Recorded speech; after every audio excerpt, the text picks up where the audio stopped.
Hey everybody, I'm Dave Karger from Turner Classic Movies, and I have the pleasure of being here with three members of the cast and crew of a new independent film that I absolutely love. The movie's called Justine. It just premiered on Netflix today, Friday, March 13th. And joining me first on the end, co-star and executive producer of the movie, Glynn Turman. Hello there. How you doing? Great. Also from the cast in the middle is Bridget Kallal. Hi. Hi, Bridget. And finally, the writer, director, and star of the movie, Stephanie Turner. Great to see all of you guys, and congratulations on the Netflix debut today. Thank you. I went on and watched it on Netflix today because I wanted to watch it again, and I hope everybody out there watches it too. We also want to say hi to Daisy Prescott, who's watching. She plays Justine. Hey, Daisy. So we miss you, Daisy. Daisy. Hi. Stephanie, as I mentioned, you wrote this movie, you directed this movie, and you're the lead character in it. And there's a long history of actors and actresses who set about writing their own material. What was the very first step for you in the process of this? Was it the germ of the story? Was it talking to friends who encouraged you? Was it frustration with the opportunities you were receiving? What started this whole project? I think it was a little bit of all of what you said. I started in this industry as an actor, and because I loved storytelling, and I think as a young girl growing up, in the 90s when I didn't have a ton of examples of like female filmmakers, it was more actors, actresses, So my desire to be a storyteller was the path I saw was through acting, which I love, and I started that way, and then over, many years working, not working, frustrating times, as, all the actors know, I started writing. And then I really realized, I really love writing. So I think initially, starting to write stories is one thing, and then realizing, I could actually write a character that I could play. And then, filmmaking changed so much, and people were making their own movies, and so I thought, okay, what is something that I could write that feels like it could be an indie film at a lower budget, and something that maybe if I had to produce it, of course I didn't want to produce it myself, but if I had to produce it, that I could myself or raise the money, and so that was kind of what I was I started to think about what types of characters do I love to play.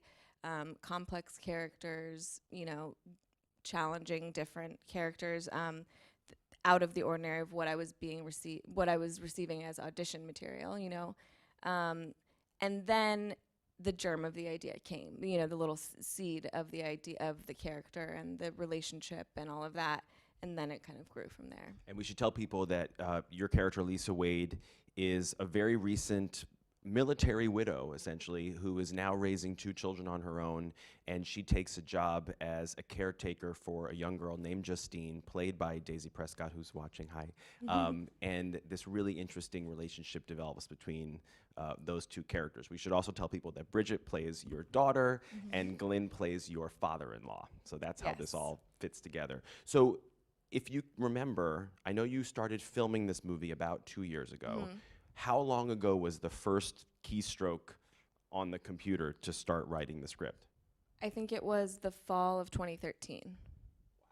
Yeah, I think I initially had like kind of the idea of the character of Lisa and the character of Justine. That was the initial idea, was a relationship between those two. This caregiver who is taking care of a girl who everyone else around her is sheltering in some way, and that this caregiver is not doing that and is kind of a little rough around the edges, or, the outside world maybe perceives her as being one thing, but really she ends up being what this girl needs. So that was the initial kind of seed of an idea, and that was kind of maybe summer 2013. And then fall, I was like telling people, friends of mine who were writer-directors, like, hey, I have this idea.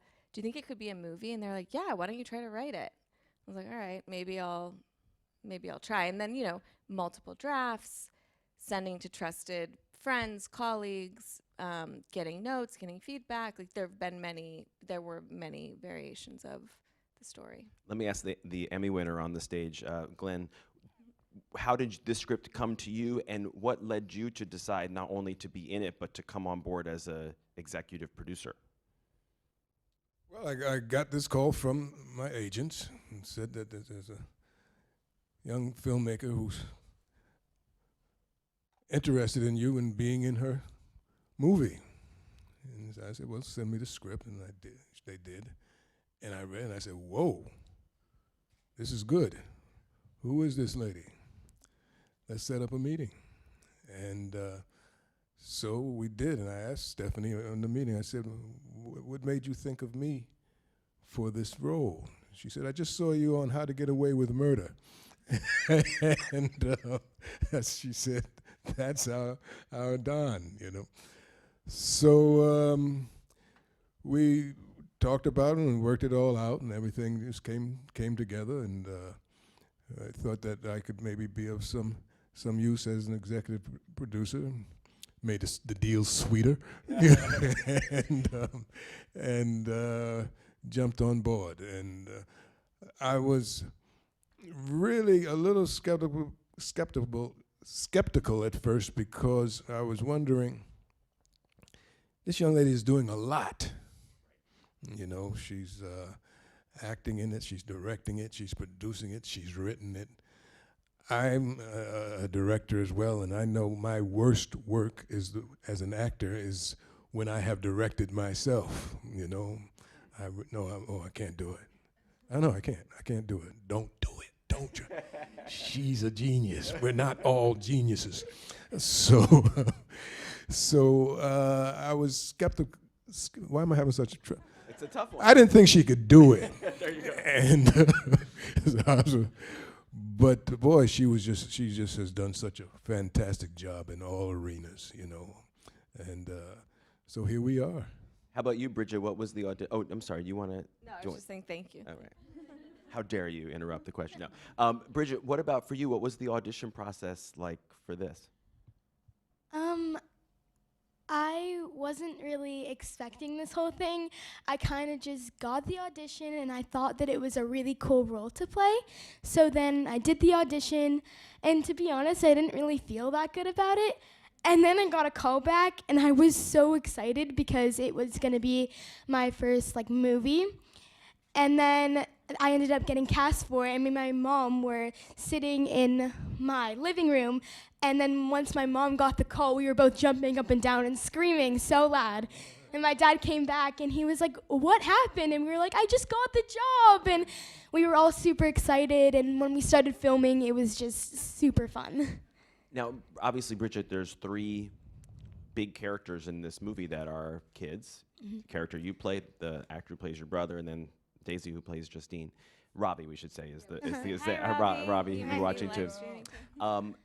But there's a lot of adult themes and adult scenes in this movie. Did you get to read the whole script at first, or did you just read a couple scenes? And what were you told about the movie in general when you were auditioning for it? When I was auditioning for it, it was more that my mom kind of broke it down for me more, because I was 9 and I didn't really know. I understand it now more than... 'Cause now you're an old lady of what, yeah. 12? Yeah. A lot of time has gone by, and So I understand it more now. And you're about to have your 12th birthday, so happy Yes. birthday to you, too. Stephanie, obviously the character of Justine, the title character, that was such an important bit of casting. How did you find Daisy Prescott, who's so great?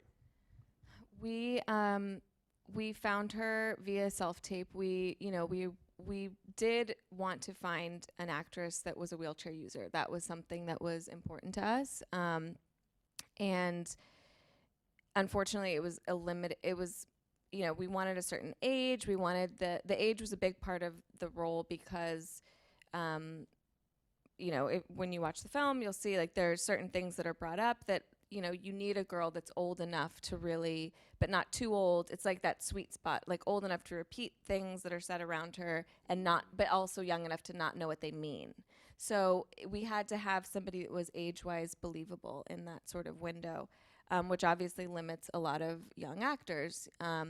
And so we opened it up to a wider nationwide casting. And Daisy submitted a tape with her mom, and she was someone in her sort of regional circle said, "Oh, I saw this, and I think you would be right for it." And so they submitted a tape, and Daisy has a genetic disorder, and so one specific note she made with her, along with her tape, or her mom sent in along with the tape, is that she really, really connected to the character of Justine, because Justine is homeschooled and Daisy is homeschooled, and Justine feels like, maybe different in certain situations. And so that was, one, Daisy just giving a great audition and being who she is and being herself, and but also just her connecting on that deeper level.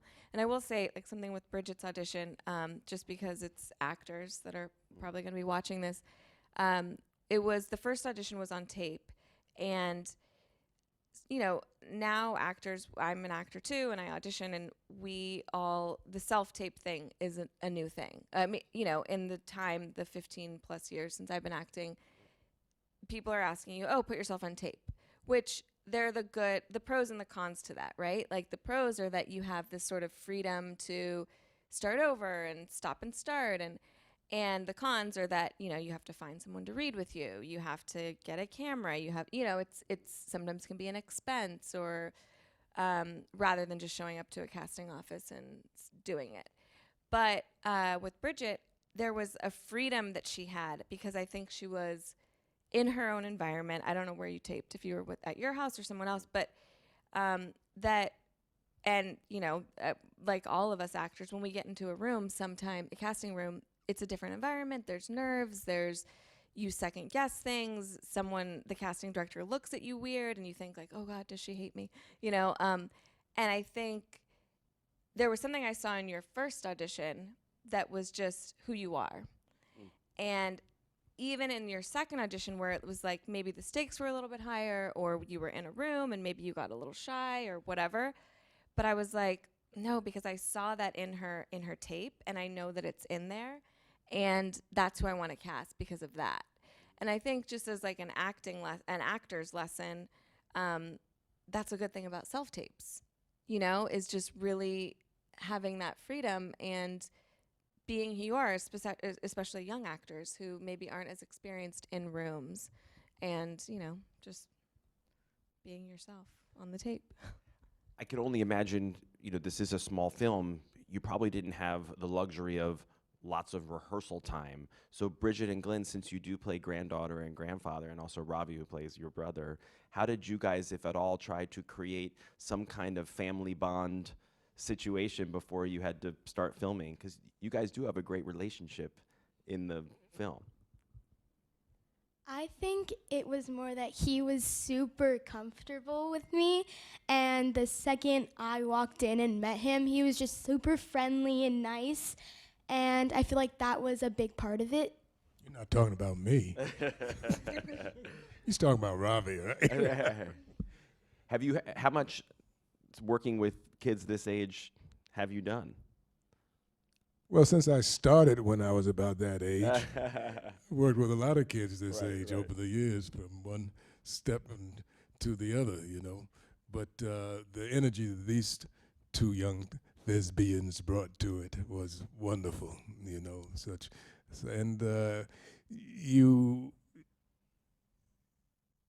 you can get a glimpse of where the kids are coming from once you meet their parents. And so I met their parents, and I spent time with them and saw how they dealt with their kids and what they responded to as offspring. And that kind of gave me an idea of what they were familiar with in terms of boundaries, in terms of respect, in terms of gregariousness, in terms of many different things. I kind of tapped into who these people were. And so that in dealing with this young lady and her brother, it made it an easier map to get closer to them, because I knew what they were about, where they came from, what their offspring was like. Stephanie, I'm intrigued in many ways by the character of Lisa Wade, and she fits you like a glove. You play her so beautifully, but she's not all like you. But I'm sure that must have been the fun challenge to create a character as you were writing it and knowing that you were going to be playing her, someone that felt in your wheelhouse, but also had to have qualities that would let you stretch and show what you can do. So what was that balance like as you were putting her together, writing it?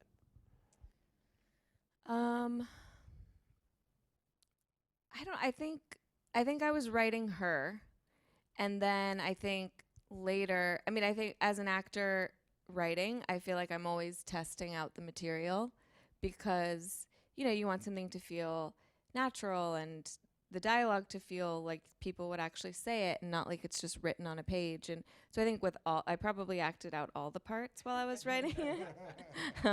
But then I did have kind of a moment when we were actually, you know, so much of my energy was just trying to get it made. And then when we were actually in pre-production, I was like, oh my God, I have to play this. I have to learn my lines. Like, I have to play this character. I think so much of the character was in me because I did create her. But, you know,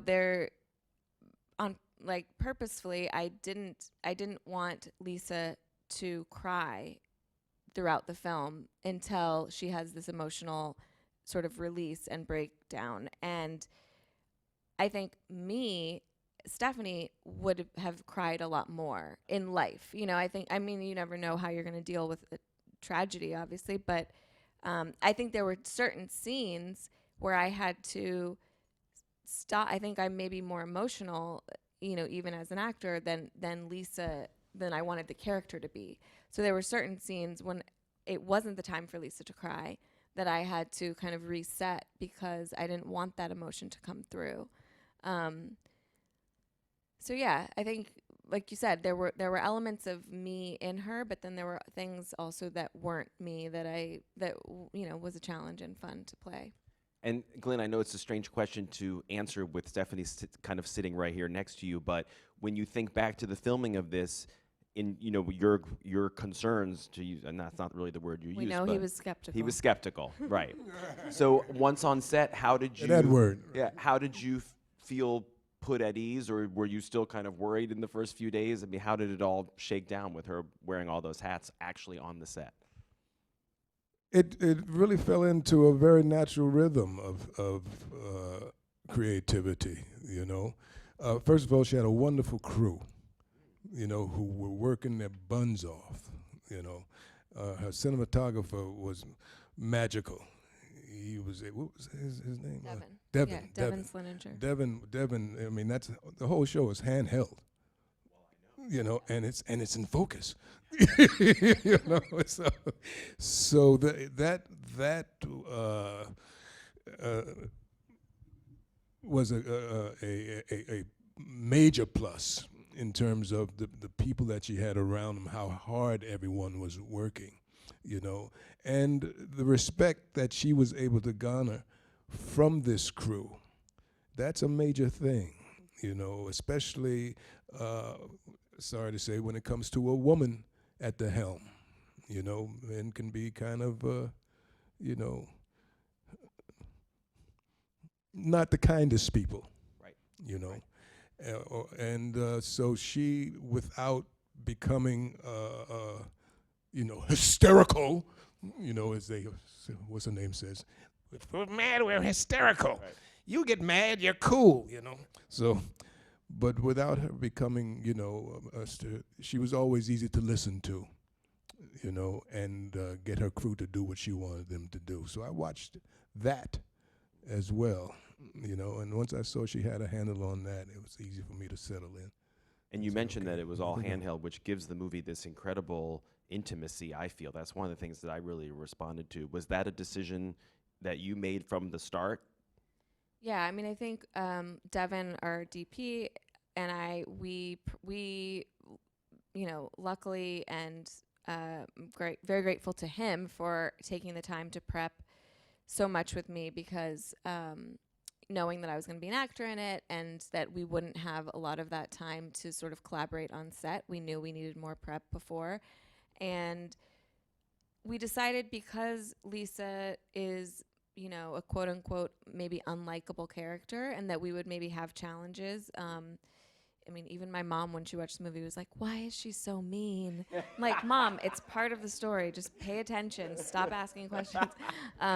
But you know, we knew we would have that sort of pushback, because I knew I got that during the script phase. I knew people had discomfort seeing a woman act this way and not apologizing. That was the big thing. I was that love they, that. I you know, love it. It was they great. wanted an apology, and so we knew that, and the Dardenne brothers, filmmakers that we really studied and used, Gus Van Sant, a lot of the films where the camera was so with the characters, and that's our sort of motto in prep, was with Lisa, because we felt like in order for the audience to really be with her through the end, they had to feel like they were a part of what she was going through, in a way that maybe was uncomfortable at times. Like, some of the beginning is sort of slow and you're with her, but we wanted people to really sort of feel like they were figuring out what's going on with this woman. And I think if you're too far removed from that, it feels like you're watching something and you're judging it. We wanted people to feel like they were really in it, so that they would hopefully at the end see, you know, connect, and not just be like, who is this woman? Right. Well, in my mind, it worked. Here's a comment and a question from Carolyn, who's watching the live stream right now, for Bridget. Bridget is making me smile so big right now. What a sweet young lady. She is sunshine personified. Thank you. And then the question is, she was only 9 when she auditioned. Did I hear that right? Yes. So why do you think you kind of had the wherewithal to ace this audition at 9 years old and sing in the movie, by the way? I honestly don't know. Years and years of doing this? Yeah. Yeah, that's the real answer. Lisa, question about Lisa, Stephanie. I'm also so intrigued because Lisa is so shut down and so angry through a lot of the movie, which are two like exact opposite qualities that you would need to have as a director. So I would imagine you had to be super communicative and super upbeat as the director. Was that weird for you at all to kind of be in the Lisa headspace and then have to switch into a more communicative and positive headspace to get the job done? Maybe at times. I mean, I think it was all such a blur. No, I think that, yeah, I think what I tried to do was prep as much ahead of time, and it was my first time directing too. And, you know, so now looking back, there are even things that I would prep more ahead of time if I were to be the actor with as big a role as I had, you know, again. Because I think that was a challenge for our crew and the heads of department, because, you know, for directors, they're used to, in between takes, being able to run up to them and be like, "Oh, do you like this sweater or this sweater?" Or, you know, "What do you think of this location? Here are the pictures," or whatever. And a lot of times I was the person in the scene. And so in between takes, I was, you know, fixing something or talking to the DP about that, or resetting emotionally. And I think there was a little bit of a, you know, there was not a strain, but it was a challenge that people felt like, can I talk to her now? And I think that is something that, you know, it's not super common for the director to also be an actor. And so I think that was a little bit of a learning curve for all of us. There are definitely so many things I learned from doing this, obviously, but just, you know, that is something. But for the most part, I think we tried to have our conversations at the beginning of the day or the end of the day, at lunch. You know, I wanted people to feel like they could check in with me about things, but that is something that I think I learned, is that if I'm doing this again, it's really setting up that line of communication at the very beginning and trying to get all those big questions answered before you even start production, maybe even add another week or 2 of prep, because, and I have told this to other people who want to do the same thing, that are like, "Oh, I'm an actor and I want to direct myself." And I'm like, okay, this is what you need to do. You need to, you know, pay for the extra week of prep with your crew, because it will create less of a strain on the production because you just aren't available to answer all the questions. I have one last question for each of you. So Glynn, I'm going to start with you. This was, I would imagine, a nice experience to actually have the writer on the set. I feel like that's happening less and less. Only when it's the same person who writes and directs do you actually have the writer on set. Did you try to take advantage of that? Were you asking Stephanie questions about your character, Papa Don, on the set? Was that helpful? Yeah, we spoke about it quite a bit, different things. Funny story, though. I said, Steph, I came in, I had asked props to bring me some gloves, rubber gloves that you use when you wash. I did some research, and I know the people who cook and who cook for masses. Like your character? Like my character, a Navy cook, would wear gloves, the rubber plate, latex gloves. So I had them. I came in on set with them and showed them. Steph, how do you like this? I don't know, Glenn. Would he wear gloves? I said, well, in research, he would, because he and it's in the lines in the script that he wears gloves. You wrote it. So she says, yeah, but he's not in the army. And I said, well, oh, man, maybe he's a man of habit. So she was kind enough to indulge me that nuance. Yeah. But of course, in the picture, when it came out, she is the director. She does have final cut. You never see Papa Don with gloves on. But they informed your performance. But we did have that conversation. Yeah. It was just a matter of paying attention, Did you want to add something? No, okay. Bridget, for you, I'm just so intrigued by the fact that you're now about to turn 12. You've made this film. It's on Netflix today. But it's also, as I mentioned earlier, it's kind of an adult film that has some kids in it. Are your friends watching it? Are they excited for you? What are they saying? They're very excited for me, and they all commented on my post on Instagram. They're like, I'm so excited. And then they talked to me at school today, like saying like congratulations. Some of my friends will be watching it with their parents, and some of them will just be cutting to the parts that I'm in. Got it. That's a good idea. Smart idea. And then, since this is a conversation that's under the heading the business, right? People from SAG-AFTRA, and we should tell people, because of the coronavirus, there's nobody in this audience. So don't think that like we're in front of a dead audience that's not laughing at what we're saying. It's just there's nobody here. But we're here. The last thing I want to ask you, Stephanie, is to just explain to everyone watching how the Netflix deal came about. My understanding is that Ava Duvernay is involved with her company, Array. Yes. Can you explain how all of this happened? Because it's just really exciting. Yes. So, Ava Duvernay's company, Array, is our distributor, and they put us on Netflix, which is really exciting. And, so how it all came about is we were submitting to film festivals and, trying to get the movie out there, and really trying to just share it with our communities. I was sending it, once we had our locked cut, I was sending it to people that I knew that I thought, maybe could help us, or you just try to like get it to your community and influencers and all of that. And I called Glenn and I said, hey, Glenn, didn't you work with Ava? And he said, yeah, of course. I love Ava. She's the best. And I said, do you think you would send her the movie? He's like, yeah, I'll send it to her.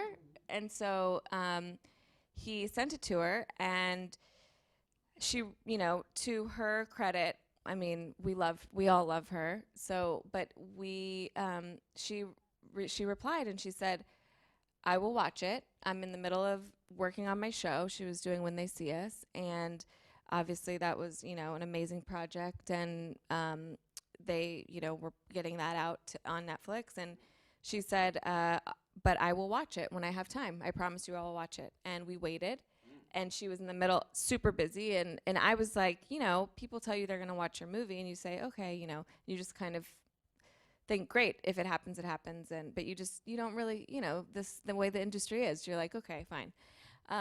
And she watched it, to her credit. She said she would watch it. She watched it, and she called Glenn, and she said, let's have a conversation. And it's because of this guy. Well done, executive producer. Yeah. I earned that title, right?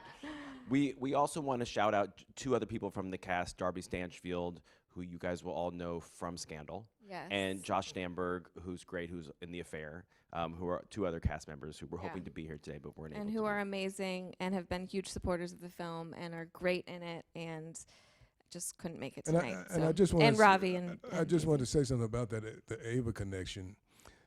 Anyone who knows her work knows that she's a pioneer in what she chooses to present to her public. That her issues are very well grounded in the issues of the world in reality, in trying to bring a better face not only to the film industry but to the women in the film industry in particular. And so it's to Ava's credit, but it's also to this young lady's credit to have Ava, we know, has that trained eye and can spot that talent. But this lady rose to the occasion and presented a piece of film that falls in the category of a true warrior's eye and instinct to bring women's bestness. That's a word. Is that a word? Bestness? It is now. It is to the viewing public, and I'm so I had no hesitations at all in taking this to Ava and saying, "Hey, there's a young lady you need to see in her work," and she saw what I saw in this young lady over here, Stephanie Turner. That's great. Well, Ava Duvernay, you have amazing taste because it's a beautiful film that I congratulate Stephanie, Bridget, and Glynn on. It's called Justine. It's on Netflix. Please watch it. It's absolutely beautiful. So congratulations to all of you. Thank you, Dave. And good night, everybody. Thanks for Good watching. night. Stay Thank healthy. you. Bye.